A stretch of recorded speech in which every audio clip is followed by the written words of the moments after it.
ओम शांति। ओम शांति। ओम शांति। ओम शांति। ओम शांति। ओम शांति। आज बहुत ही सुंदर बेला है, शिवरात्रि।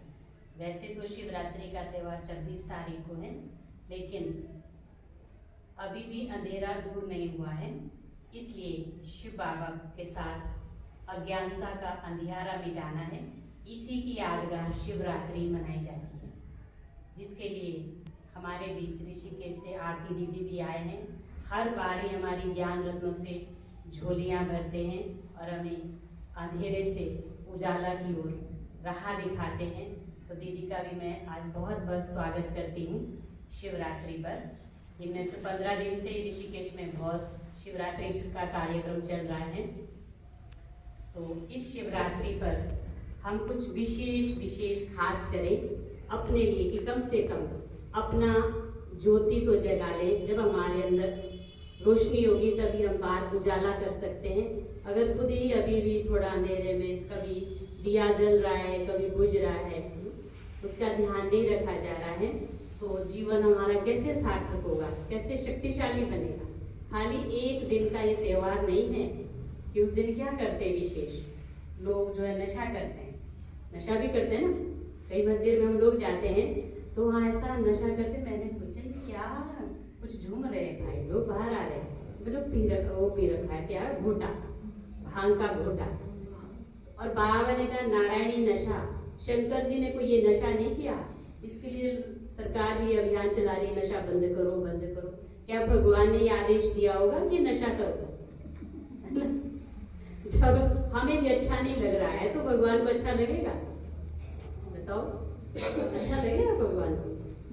इसलिए ये भी जागरूकता लानी है कि भाई भगवान ने कौन सा नशा किया था, उससे तो दिमाग भी अपसेट हो जाएगा, सब कुछ अपसेट हो जाएगा, घर भी अपसेट हो जाएगा। नशा करते हैं तो वो नशा था नारायणी नशा, वो था पॉजिटिव नशा, सकारात्मक नशा। कि जब हम अच्छी सोच में होते हैं तो वो खुशी भी अलग होती है। वो एक दिन का हंसना नहीं है, एक दिन का आनंद नहीं है, सदा ही आत्मा आनंद में रहती है। जब उस परम पिता परमात्मा जो आनंद के सागर है, प्रेम के सागर है, उसके साथ हमारा कनेक्शन जुट जाता है तो मैं आत्मा भी उसकी बच्ची कैसी, मैं भी आनंद स्वरूप। तो आनंद चाहिए, केवल और केवल एक विचार मन में बार बार दोहराएं, मैं आनंद स्वरूप आत्मा हूँ और आनंद के सागर शिव पिता की संतान है। तो सत्यम शिवम सुंदरम, शिव बाबा जो अव्यक्त है, निराकार है, वो साकार में आते हैं। इसलिए उसके लिए आज के लिए अवतरण दिवस भी कहा जाता है कि शिव बाबा इस धरा पर अवतरित होता है। तो गीता में लिखा है कि भगवान ने कहा कि भाई अर्जुन को कहा, अर्जुन ने कहा कि भगवान ने परमात्मा को निराकार मानो या साकार मानो। आप सब क्या मानते हैं भगवान को? शिव को निराकार है या साकार है? तो भगवान ने उसमें कहा मैं दोनों ही तरफ से खुश हूँ। चाहे तुम मुझे साकार में याद करो, चाहे तुम निराकार में याद करो, लेकिन मैं प्रसन्न किस में होता हूँ? अगर तुम मुझे फूल चढ़ा रहे हैं, धतूरा चढ़ा रहे हैं, कुछ भी पत्ते चढ़ा रहे तो भी मैं खुश।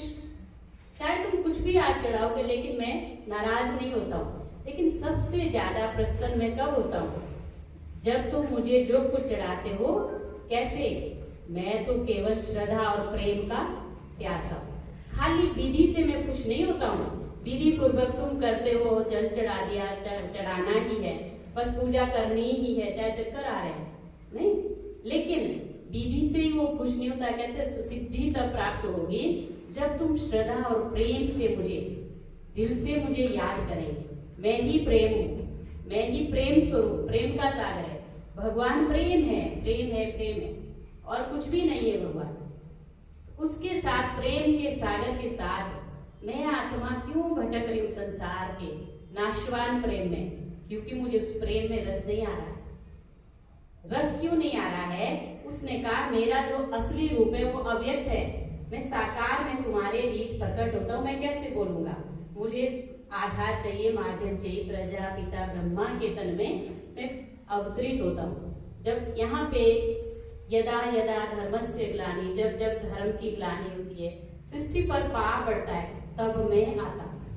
जब बच्चा बहुत ज्यादा रोता है तब माँ दूध देती है, नहीं तो खतीस का काम तो रोने का। इस सृष्टि पर जब बहुत दुख होता है, अशांति होती है कि भगवान आओ, चैन चाहिए, सुख चाहिए, तब भगवान आधार लेता है साकार। तो उसका साकार रूप भी है और असली रूप है निराकार। परम पिता परमात्मा निराकार है, प्रकाश स्वरूप है, लाइट है, ज्योति है, हमारी तरह। लेकिन उससे मिलने के लिए मुझे भी निराकार बनना पड़ेगा, मुझे भी अव्यक्त बनना पड़ेगा, तभी मैं आऊंगा। इसलिए शिव बाबा कैसे आते हैं? कोई नहीं। इसके निराकार रूप में शिव बाबा आते हैं और बाबा का तन लेते हैं। उसी की यादगार शिवरात्रि है। ओम शांति। इस शिवरात्रि पे कोई ना कोई विकार जो मुझे परेशान करता है, बहुत सारे विकार सबके अंदर भरे पड़े, एक ना एक विकार जरूर शिव के ऊपर अर्पित करना है, क्योंकि भगवान तो अक्क जैसे फूल भी हमें स्वीकार करता है। सबसे बेकार फूल चढ़ाएंगे और सबसे अच्छे फूल देवियों के ऊपर चढ़ाएंगे। उसका मीनिंग क्या है? आध्यात्मिक रहस्य लिखा है कि आध्यात्मिक रहस्य बताएंगे हम आज। आध्यात्मिक रहस्य यही है कि अक्क जैसी आत्मा, कैसी भी कितने विकार आगे, फिर भी भगवान स्वीकार हमें करता है कि तुम जैसे भी हो, कैसे भी हो, मेरे हो, जबकि हम भगवान के लायक भी नहीं है। हमारे बिंदी वहां से विकार होगी, लेकिन शिव बाबा आते हमें स्वीकार करता है। तो क्या हम देखते हैं कि हमारे अंदर अभी भी कुछ ना कुछ है कि मैं भगवान के गोद में तो बैठ सकूं? बाबा तो विशेष पवित्रता का सागर है, पवित्र बनाने के लिए आया है। जब तक ज्ञान का स्नान नहीं करेंगे आत्मा बिल्कुल वैसी की वैसी रह जाएगी। महसूस भी नहीं होता है, क्योंकि आत्मा में इतना कालापन चढ़ा हुआ है, वो बाहर से टिप टॉप है, इस चमड़ी को सजा रहे हैं। तो मैं ये बात कहना चाह रही थी कि भगवान से मिलने के लिए ये जो रबड़ है, शरीर है, करंट तार में तब आती है ना जब रबड़ हटाते हैं। तो अव्यक्त जो निराकार है, प्रकाश पुंज शिव बाबा, उससे मिलना कैसे? ये शरीर रूपी रबड़ हटानी पड़ेगी, तब मैं भी प्रकाश, बाबा भी प्रकाश, फिर प्रकाश में हो जाएंगे। उसका आप जो करंट है, पावर है, तब आएगी। मैं हूं ही नहीं ये शरीर, में फलाना हूं, मैं किरण हूं। ये किरण तो इस शरीर का नाम है, या मैं किरण हूं, मैं सोमा हूं। कौन हूं मैं? कौन हूं मैं? आत्मा याद रखते कि आत्मा है, कहीं भी याद नहीं, सारा दिन ये मैं हूं, मैं रहते हैं। तो मैं आत्मा हूं। इसलिए जब मंदिर में जाते तो लेदर के जूते बाहर ही उतारते हैं। पहाड़ों में, हिमाचल में इतना रिवाज है कि कोई भी ऐसी चीजें अंदर नहीं ले जाने देते। और जात पात का भी इसीलिए परहेज करते। क्या है वो जात पात? ये शरीर की जात पात नहीं है। ये आत्मा जब शूद्र हो जाती है, शूद्र से ब्राह्मण, ब्राह्मण से देवता तब बनती। जब आत्मा पवित्र हो जाती है तो तभी वो अभी भक्ति मार्ग में ठीक चला हुआ वो रिवाज है। तो बाहर की शुद्धता तो कर ली कि अंदर नहीं आना ही जाती का, वो बात नहीं है।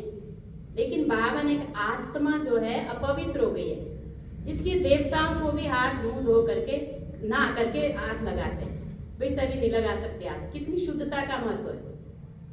और भगवान हमें कहा तुम्हें देवता बनना है, तो भाई उसका उपाय क्या है? भगवान धरती पे आया, उसको अपने परिचय देने में कितनी मेहनत लग रही है। क्या हमारे बुद्धि में भगवान पिता की याद नहीं बैठती है? उसे नाता नहीं, इसमें मेहनत भगवान को कितनी लग रही है। मैं शिव हूं, फिर भी उसको मान, फिर भी उसको मान तो रहे पर जान नहीं रहे ना उसको। है क्या वो दिव्य शक्ति? इतनी आत्मा मेली हो गई है, इसलिए नहीं वो दिव्यता को पहचान सकती है। उसके लिए मुझे अव्यक्त बनना पड़ेगा, मुझे दिव्य बनना पड़ेगा। ये इस बार अब भगवान कहता है मैं तो वापस जाने वाला हूँ। अब उसको नई दुनिया लानी है, धर्म की स्थापना कर रहा है। अनेक शालिग्रामों की पूजा होती है भक्ति में, एक शिव की नहीं होती। शालिग्राम कौन है? जो शिव बाबा के साथ मददगार बच्चे हैं, वो है शालिग्राम, जिन्होंने उसके कार्य में पवित्र बन के सहयोग दिया। सबसे बड़ा सहयोग है पवित्रता का। जो आत्मा ब्रह्मा कुमार, ब्रह्मा कुमारी बन जाती है, वो पवित्र आत्मा बन गई है शिव बाबा के साथ, वही कार्य कर सकती, वरना कार्य भी नहीं कर सकती। इसके कार्य के लायक भी नहीं है, भगवान के कार्य के लायक भी जल्दी नहीं बन सकते हैं। तो वो बाबा कहते ये पवित्रता, इतनी शुद्धता, इसका महत्व क्या है और कितना सहज बाबा ने बताया क्या करना है। मैं पवित्रता के सागर शिव बाबा की संतान, मैं पवित्र आत्मा, कोई ज्यादा नहीं लाना, अपने अंदर भीतर जाना है। मेरा रूप है ना वो, और मेरा रूप है, मैं आत्मा मेली हो गई है, मैं तो पवित्र हो गई हूँ और मुझे पवित्र बनना है। उसके लिए शिव बाबा मदद दे रहा है। बच्चे कैसे भी करके मैं तुम्हें मदद दूंगा, पर एक कदम हिम्मत का तो बढ़ाओ। समय नहीं है बहन जी, क्या करूं, टाइम नहीं है मेरे पास। अरे आपकी इतनी अशुद्धता, इतनी किचड़ा में फंसे हुए, उधर से निकालना इधर आसान काम है। एक दिन के लिए इकट्ठा करना भी बहुत महाभारत है। इतनी आत्मा उस कीचड़े में ही रहना चाहती है, आदत हो गई उसको उधर रहने की। अभी भी जागो जागो जागो, नहीं तो सतयुग आ रहा है, उधर एंट्री नहीं होगी फिर पवित्र आत्मा की। उन देवताओं को हाथ भी नहीं लगा सकते, देवताओं की दुनिया में जाना है। और जाना तो है, कहीं ऐसा ना हो कि अगर पास ना हुआ तो रोक नहीं सकते ना, खड़े तो रहेंगे ना, जब बुलाया तो बारात में तो जाएंगे, पर वहां तो एंट्री नहीं होगी। देखेंगे क्या है पास, क्या है। ऐसे थोड़ी कैसे ही मेले कुछ ले जीना, ऐसे यहाँ तो एंट्री है, जैसे मर्जी आ रहे आने दो। तब नहीं भगवान का धर्मराज खड़ा होगा। जिसके अब मस्तक से लाइट दिखाई देगी वो जाओ, वहां कोई ऐसे नहीं दिखाने, कागज दिखाने, कागज छुट्टे बना देंगे। जिसके मस्तक में लाइट दिखाई देगी मानो पवित्र आत्मा, और जो काली आत्मा दिखाई देगी वो कहेगी बस मैं नहीं लायक, मेरी टिकट रहने दो, मैंने नहीं जाना, अपने आप ही नहीं जा पाए। तो ये समय है, कभी भी घंटी बज सकती है। 5 तत्वों का वार हो रहा है चारों तरफ, लोग भाग रहे, इधर नहाना है, कुंभ में नहाना है। अरे इधर आओ ना भगवान, इधर आया क्यों जा रहे नहाने, खर्च करके इधर आओ ना नहाने तो आप अंदर से गंदे हो रहे। नहाना है नहाना, उसका भी बहुत बड़ा महत्व है। जो माउंट आबू में मेला लगता है, 20,000 25,000 लोग आते हैं, वो है महाकुंभ। महाकुंभ है ना वो भी। तो ज्ञान साक्षी बाबा ने ये सेंटर जो है स्नान घाट खोले हुए। ये क्या है? स्नान घाट। यहाँ पे क्या होता है? आत्मा की धुलाई होती है। इसके लिए अगर अपना उद्धार करना है, तब कहते हैं आत्मा अपना शत्रु है, अपना मित्र है। अगर अपना शत्रु है तो मैं अपना उद्धार नहीं करूंगी, नहीं स्नान करूंगी। ज्ञान मुरली से जो 4 पेज का बाबा का पत्र है, इससे आत्मा के दुख दूर होते हैं। मैं देखती हूँ यहाँ पे माताएं कोई पड़ी हुई भी नहीं है। एक माता यहाँ पे पड़ी हुई माता जी नहीं है, डेली आती सुबह क्लास में, डेली आती है, अभी भी आई होगी। डेली आती, मैं कहती माता जी पॉइंट सुनाओ। माता जी कह रही दीदी मेरे को याद नहीं है। अब उसको क्या अच्छा लग रहा है यहाँ पे? अच्छा क्या लग रहा है उसको? ये वातावरण अच्छा लग रहा है। इस वातावरण में आकर के उसको क्या हुआ? योग नहीं भी लग रहा है। अब शिव बाबा को पहचान लिया उसने शिव बाबा को, लेकिन उसको क्या मिल रहा है बाबा से? वो आत्मा अगर अपना अनुभव सुनाएगी, टाइम नहीं कभी सुनना, चल भी नहीं सकती थी। बेटे ने शरीर छोड़ दिया, पति चला गया, अशांत 2 साल रोती रही घर में। उसके बाद क्या हुआ? इतनी चलती है कि आप एक्टिव है, 80 साल की होगी। आइए माता जी, खड़ा करो जरा। ये देखो डेली, ये अब इसका चेहरा देखो, अपना चेहरा देखो, माता जी का चेहरा देखो, नूर है ना चेहरे पे, और एक्टिव ऐसे जवान के आर्मी की तरह चलती है माता जी ऐसे। 2 बार माउंट आबू भी दर्शन, और अब ये भी अभी आई, पिछले साल आई ज्ञान में, लेकिन अभी चल रही। अब उससे क्या मिल रहा है? मैं कहती हूँ पढ़ाई तो समझ नहीं आ रही, ठीक है, पढ़ी हुई नहीं है, पर बाबा क्या पढ़ा रहा है? मैं इनको ऐसे देखती हूँ, इस रूप में देखती हूँ कि बाबा देखो इसे कैसे पढ़ा रहा है। ये जन्म चाहे इस जन्म में पढ़े नहीं है, पता नहीं कितने जन्म शिव के लिए तपस्या करी होगी। यहाँ बैठे, यहाँ आए हम, डिग्री वाले नहीं आ सकते, साधारण आत्माएं आएगी और पद पालेगी। ऐसे कोने में रहेंगे वो, पीछे जो फ्रंट में आएंगे वो पाएंगे सत्युग का पद। तो इनको क्या मिल रहा है? वो वाइब्रेशन में आते हैं और बाबा के माँ बाप के सुनते तो दुख दूर होते हैं। अब आने वाले, अब कैसी आत्माएं आ रही? बीमार आत्माएं आ रही है, डिप्रेशन वाले आ रहे हैं। हम कहते हैं ज्ञान नहीं सुनाना, दीदी मत कराओ कोर्स। आपको इस वातावरण में इनको बिठाओ, योग लगाने बिठाओ। योग भी नहीं लग रहा उनका, नहीं लग रहा है, कोई बात नहीं। योग नहीं लग रहा है, कोई बात नहीं। योग कहाँ लगेगा? ठीक नहीं है, तबीयत ठीक नहीं है, योग लगेगा? योग लगाना तो ठीक माइंड का काम है ना। मैं बोलती योग भी नहीं लगाओ, कुछ नहीं करो, आप आओ यहाँ पे आके बैठो, बस कुछ नहीं करना हो, बैठो। ध्यान भी नहीं लग रहा, मत लगाओ। मुरली भी नहीं समझ आ रही, मत लगाओ, आप आके बैठो। तो क्या हो जाएगा? कौन है? सागर आ रहा है, सागर तो देगा ना आपको। तो शिव बाबा गुप्त रूप में इस हॉल में आता है, और जिसके भाग्य में दुख दूर होने, तो वो कर रहा है ना, इसलिए दुख हरता सुख करता है। तो वातावरण कहीं भी ऐसा नहीं मिलता है, कहीं भी चले जाओ वातावरण नहीं बना पाते हम। मोबाइल पे मुरली सुनते हैं, घर में ये करते हैं, आप वातावरण नहीं घर में बना पाओगे।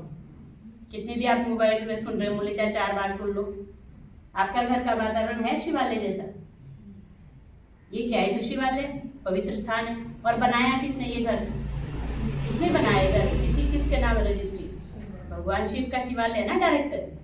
तो फिर उसमें ये नहीं होगा कि उसमें तो मेरापन होगा, मेरा घर है, मेरा घर है, मेरा ये होगा ना थोड़ा बहुत। तो ये घर किसका? मैं कई बार से बाबा ये तेरा घर है कैसे? मेरा किसी बात में योग लग जाता है। अगर मैं चिंतन करती हूँ बाबा ये तेरा घर है, तो तेरा घर है तो मालिक कहाँ गया? भाई आओ बैठो तो सही, कभी बाबा आओ। मैं तो मालिक को रोज बुलाती हूँ, बाबा दिखाई नहीं दे रहे, अब साकार में आओ, अव्यक्त है आप, अब साकार में आ जाओ। तो ब्रह्मा बाबा से आंखों से देखते ऐसे रूबरू मुलाकात होती है, जैसे बाबा बात कर रहा है, जैसे बाबा साकार में इनके तन। अगर आपको निराकार ज्योति बिंदु याद भी नहीं आ रहा है तो साकार तो दिख सकता है ना, कैसे बाबा बैठा है, कैसे बाबा बात कर रहा है। ये है मिलन। इस समय से आप वंचित ना रहो, बाबा भी दे रहा है, दे रहा है, दे रहा है, ना जाने कब वो बंद हो जाए, फिर आप आएंगे गेट पर, बाबा की शक्ति देना बंद हो जाएगी ना।